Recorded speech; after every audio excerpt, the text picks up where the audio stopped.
स्वागत है आप सभी का आपके अपने YouTube channel sky chemistry classes में।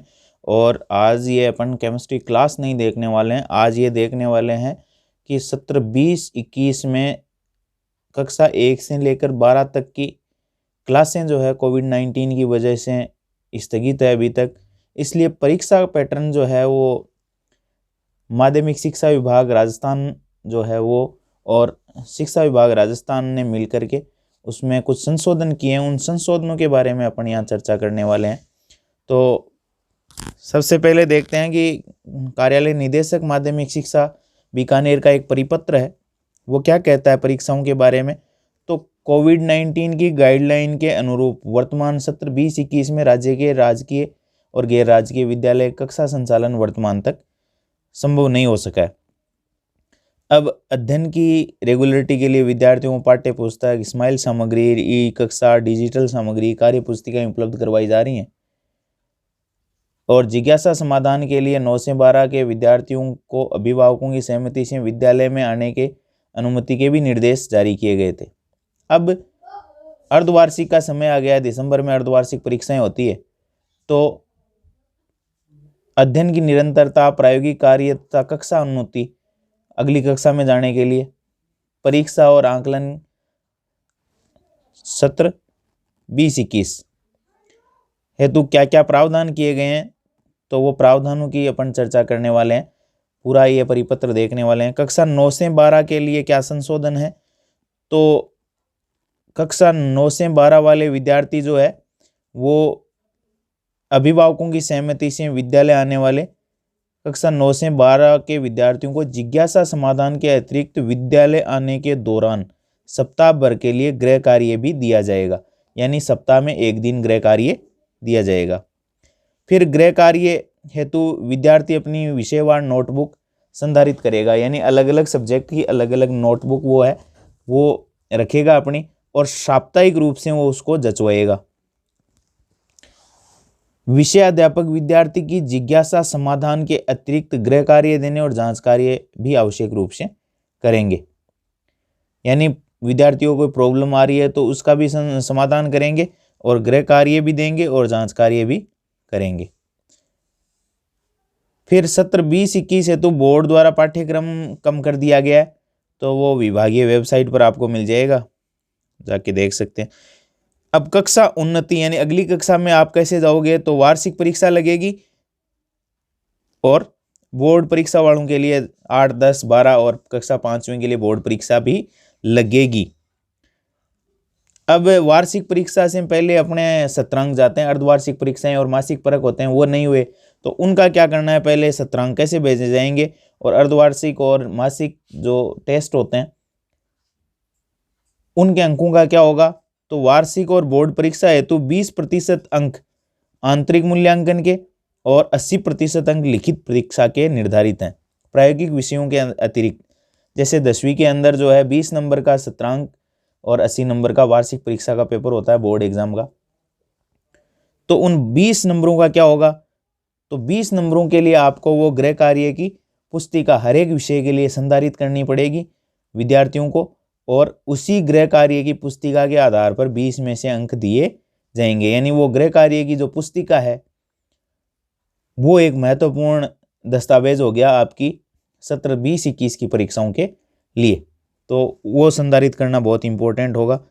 तो 20% वार्षिक और बोर्ड परीक्षा में निर्धारित 20% अंक आंतरिक मूल्यांकन के आधार का अंक विद्यार्थी द्वारा संधारित गृह कार्य पुस्तिका होगी, यानी गृह कार्य वाली पुस्तिका के आधार पर 20% अंक दिए जाएंगे और परीक्षा से पूर्व वो विद्यालय में जमा करवाई जाएगी। ये बहुत महत्वपूर्ण टॉपिक है। फिर कक्षा 11 और 12 के प्रायोगिक विषयों में गृह कार्य आधारित आंतरिक मूल्यांकन निर्धारित प्रायोगिक अंकों के अतिरिक्त शेष अंकों का 20% होगा। जैसे कक्षा 12 के लिए, कक्षा 12 के अंदर सत्रांक जो हैं वो 14 नंबर में से भेजे जाते हैं। जैसे ये कुछ सब्जेक्ट लिखे हुए हैं, जीव विज्ञान, भौतिक विज्ञान, रसायन विज्ञान, भूगोल, इनमें है 14 अंक में से, और चित्रकला और संगीत में सत्रांक 6 नंबर के भेजे जाते हैं। तो ये 6 नंबर भी आपको उस गृह कार्य की पुस्तिका के आधार पर ही दे होंगे और रसायन विज्ञान, भौतिक विज्ञान, इनके जो अंक हैं 14 नंबर, वो भी आपको गृह कार्य की पुस्तिका के आधार पर ही देय होंगे।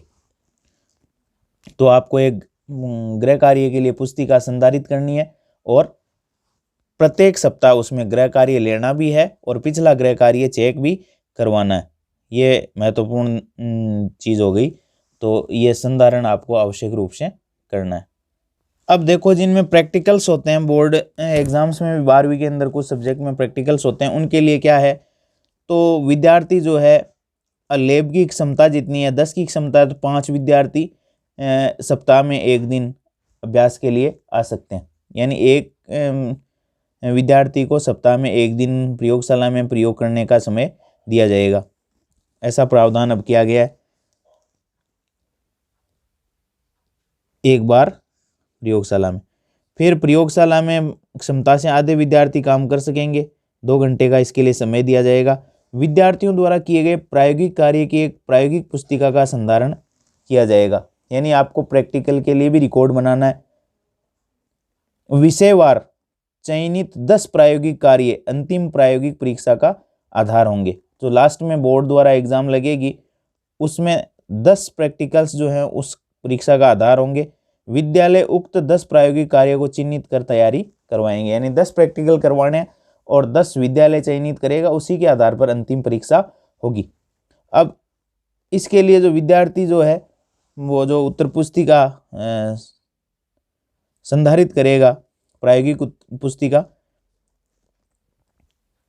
उसके आपको आधे अंक दे होंगे। यानी 30 नंबर का प्रायोगिक कार्य का बोर्ड एग्जाम में होता है प्रायोगिक कार्य, उसमें 15 अंक जो है वो आपको उस प्रायोगिक उत्तर पुस्तिका या आपका प्रायोगिक अभिलेख जो है, रिकॉर्ड बुक जो है, उसके आपको 15 अंक दे होंगे।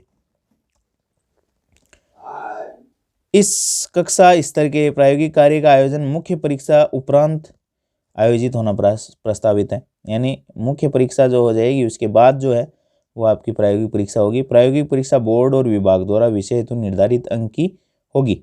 अंतिम प्रायोगिक परीक्षा में 50% अंक यानी 30 में से 15 अंक विद्यार्थी द्वारा संधारित प्रायोगिक अभ्यास पुस्तिका के आधार पर होंगे। यानी प्रैक्टिकल का जो रिकॉर्ड है वो आपका कितने अंक का हो गया, वो 15 अंक का हो गया, और 15 अंक के शेष जो है वो बोर्ड आपकी परीक्षा लेगा। फिर देखो, परीक्षा का पैटर्न जो है, प्रश्न पत्र जो है वो किस टाइप के होंगे। 20-21 हेतु प्रश्न पत्र में बहुवैकल्पिक प्रश्नों को सम्मिलित किया जाएगा। यानी आपको मल्टीपल चॉइस दी जाएगी, ABCD वाले सवाल आएंगे, जैसे कॉम्पिटिटिव एग्जाम में आते हैं वैसे उस टाइप के ज़्यादा सवाल होंगे। अन्य अति लघु उत्तरात्मक एक शब्द वाले, थोड़े से बड़े या निबंधात्मक प्रश्नों में भी आपको आंतरिक विकल्प दिए जाएंगे। इनमें से कोई 2 कर दो या अथवा इस प्रकार का विकल्प दिया जाएगा। यानी निबंधात्मक प्रश्नों की संख्या कम की जानी है ओवरऑल।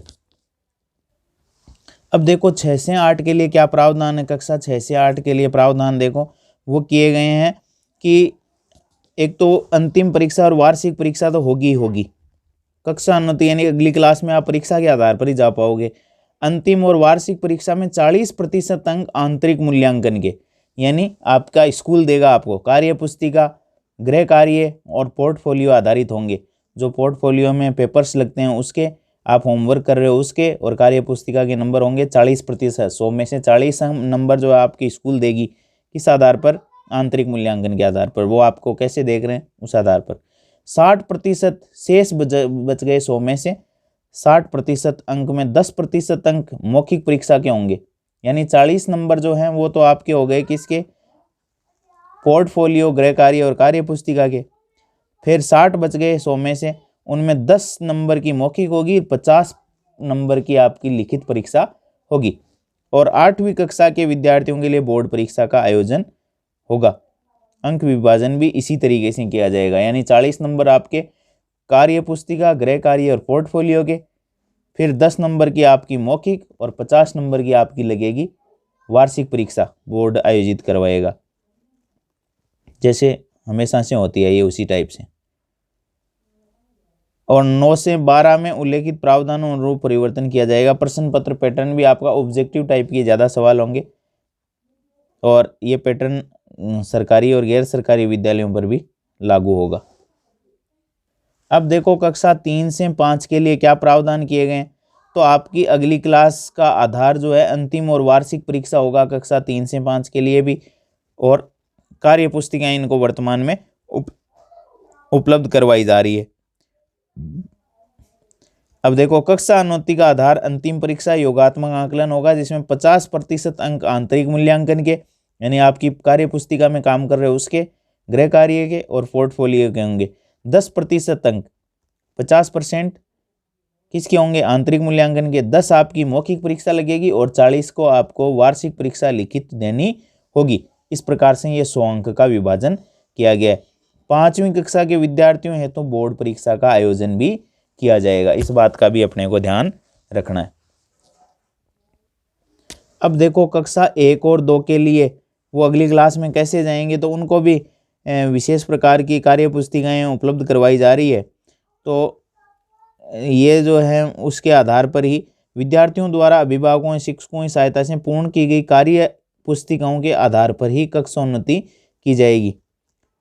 विद्यार्थियों द्वारा अभिभावकों और शिक्षकों की सहायता से, क्योंकि कक्षा 1 और 2 के जो विद्यार्थी हैं वो अभिभावकों की सहायता से और शिक्षकों की सहायता से कार्य पुस्तिकाओं पूरा करके विद्यालय में जमा करा देंगे, तो वो अगली क्लास में भेज दिए जाएंगे। इस तरीके से जो है वो टोटल ये गाइडलाइंस जारी की गई हैं। 9 से 12 के लिए अर्धवार्षिक और जो मासिक परख हुआ करते थे उनके स्थान पर आपकी गृह कार्य की जो पुस्तिका है, यानी जितने नंबर अर्धवार्षिक और मासिक परख से मिलते थे वो नंबर आपको गृह कार्य की पुस्तिका से ही मिलेंगे, ये फिक्स हो गया है। तो आपको गृह कार्य के लिए एक पुस्तिका प्रत्येक सब्जेक्ट की डालनी है और उसमें होमवर्क करना है। ज़्यादा जानकारी के लिए आप लोगों को अपने कक्षा अध्यापक से या विषयाध्यापक से या अपने प्रधानाचार्य से संपर्क विद्यालय में कर लेना है। तो ये तो हुई आपकी टोटल परीक्षा के लिए गाइडलाइंस क्या है ये नहीं। अब बोर्ड परीक्षाओं का आयोजन जो है वो 15 मई 21 के उपरांत या विभागीय निर्धारित समयावधि में होना प्रस्तावित है। इसके आदेश भारत में जारी कर दिए जाएंगे। तो इस तरीके से जो है वो ये निदेशक माध्यमिक शिक्षा ने नया आदेश परिपत्र जारी किया है। ये 8 दिसंबर को जारी हुआ है, जिसकी जानकारी आपको पूरी प्रदान कर दी गई है। तो आपको कार्य पुस्तिकाएं 6 से 8 और 1 से 2, 3 से 5 इनके लिए कार्य पुस्तिकाएं है। उसके आधार पर आपके पोर्टफोलियो के आधार पर और आपके होमवर्क के आधार पर आपका आधा मूल्यांकन होना है, आधे के लिए आपकी परीक्षा लगेगी। 9 से 12 के लिए आपको गृह कार्य की पुस्तिका डालनी है, उसके आधार पर आपको अंक दिए जाएंगे और बाद में वार्षिक परीक्षा आपके लिए आयोजित की जाएगी। बोर्ड विद्यार्थियों के लिए बोर्ड परीक्षा आयोजित होगी और लोकल विद्यार्थियों के लिए 9 और 11 के लिए सामान्य परीक्षा जिस तरीके से वार्षिक परीक्षा आयोजित होती आई है उसी तरीके से आयोजित की जाएगी। धन्यवाद।